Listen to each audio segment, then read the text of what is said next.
Sirdaryo ishlab chiqarish va yangilanish zamini. Bu hududda har bir yangi loyiha minglab odamlar uchun ish, minglab oilalar uchun farovonlik manbai. Sirdaryo tumanida 59 gektar maydonda faoliyat yuritayotgan mega lyuks korxonasida kun-tun ish jarayoni qizg'in. Bu yerda polipropilendan tayyorlangan qoplar, bob va strech plyonkalar ishlab chiqarilmoqda. Korxonada 2500 nafar odamning bandligi ta'minlangan.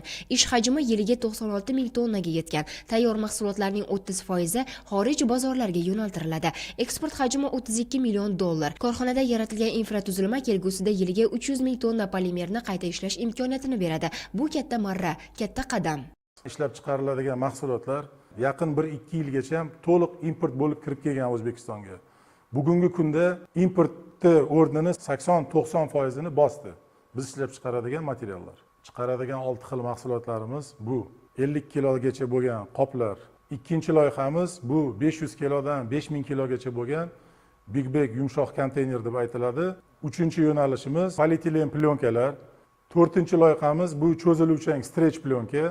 Beshinchi loyihamiz biaksal elektrlangan polipropilen plyonka bo'lib, bu meditsina sohasida, gigiyena sohasida, oziq-ovqat sohasida ko'p sohalarda ishlatiladigan noyob plyonka hisoblanadi. Bugungi loyihalarimizning aksariyati O'zbekistonda ilk bor loyihalar. Loyihalar yangi bo'lganligi tufayli mutaxassislarni chetdan olib kelib, bugungi kunda 50 dan ortiq chet ellik mutaxassislarimiz bor.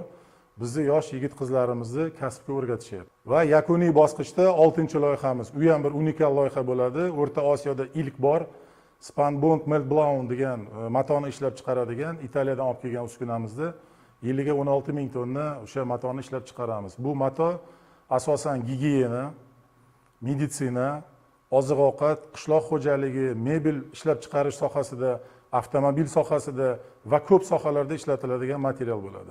12 ta davlatga mahsulotimizni bugungi kunda eksport qilib turibmiz.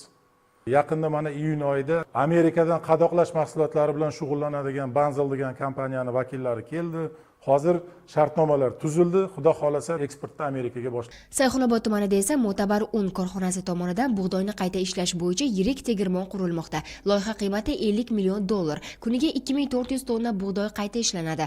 Bu ham ichki bozor uchun muhim qadam, chunki bug'doy, un, oziq-ovqat mahsulotlariga bo'lgan talab mahalliy ishlab chiqaruvchilar orqali qondiriladi. Hududimiz 21 gektardan iborat. Loyiha qiymatimiz 50 million dollardan iborat. Hozirda birinchi jarayon bo'lyapti. Hududimizda 1200 tonna bug'doyni qayta ishlash tegirmoni qurilishi jarayoni ketmoqda. Hozirgi vaqtning o'zida mahalliy aholi 150 nafardan oshiqroq fuqarolar ishlamoqda. Ishlarimiz hozirda 70% bitdi birinchi etapimizda. Shu yilda oxiriga birinchi bosqichimiz bitgandan keyin shu mahalliy aholini 350 nafarni ish bilan ta'minlaymiz birinchi bosqichda. Keyin ikkinchi bosqichimizda 700 nafar undan da ziyodroq mahalliy aholini ish bilan ta'minlaymiz. Sirdaryodagi sanoat surati nafaqat ishlab chiqarish hajmlarida, balki xalqaro hamkorlikda ham namoyon bo'lmoqda. Peshin O'zbekiston-Xitoy qo'shma korxonasida bu yil yana 4 ta yangi loyiha amalga oshirilmoqda. Bu yana minglab ish o'rinlari, yana bir imkoniyat eshigi. Bizning korxonamiz Sirdaryo tumanida joylashgan. Ushbu korxona to'liq Xitoy investitsiyasi hisobiga amalga oshirilgan. Bu investitsiyaning umumiy hajmi 4 million dollardan ortiqni tashkil etib, Xitoy investitsiyasi hisobiga ushbu korxona yaratilgan. Bugungi kunda ushbu korxonada 60 dan ortiq ishchi xizmatchilar mavjud hamda ishlab chiqarilayotgan mahsulotlarning turi 2 xildan iborat. Birinchi mahsulotimiz jelatin ishlab chiqariladi, undan keyin protein ishlab chiqariladi.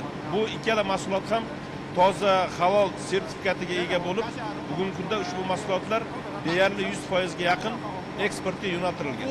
Biz bundan juda ham g'oyat xursandmiz.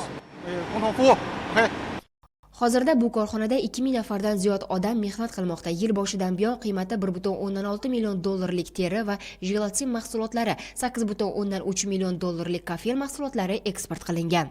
O'zbekiston-Xitoy Penshin qo'shma korxonasi butun boshli bir kompleksga aylangan. Ushbu kompleksda qariyb 2000 dan ortiq mahalliy yigit-qizlarimiz doimiy ish o'rinlariga ega bo'lishgan.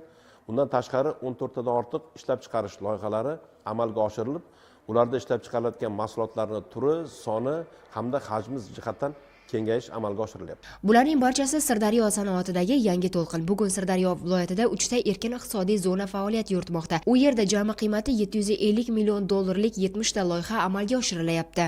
Sirdaryo viloyati hududida 3 ta erkin iqtisodiy zonalar tashkil etilgan bo'lib, ularga jami 708 gektar yer maydonlari ajratib berilgan. Bugungi kunda ushbu yer maydonlariga umumiy qiymati 750 million dollarlik bo'lgan 70 ta investitsion loyihalar joylashtirilgan. 9 oy yakuni bilan erkin iqtisodiy zona ishtirokchi korxonalar tomonidan jami 2 trillion 175 milliard so'mlik sanoat mahsulotlari ishlab chiqarilgan bo'lib, shundan 63.9 million dollarlik mahsulotlar eksport amalga oshirilgan. Yangi ishlab chiqarish maydonlari, yangi texnologiyalar, yangi ish o'rinlari bularning barchasi bitta maqsadga xizmat qiladi: yurtimiz taraqqiyoti va xalq farovonligi uchun. Zero mehnat bor joyda taraqqiyot, tadbirkorlik bor joyda farovonlik bor.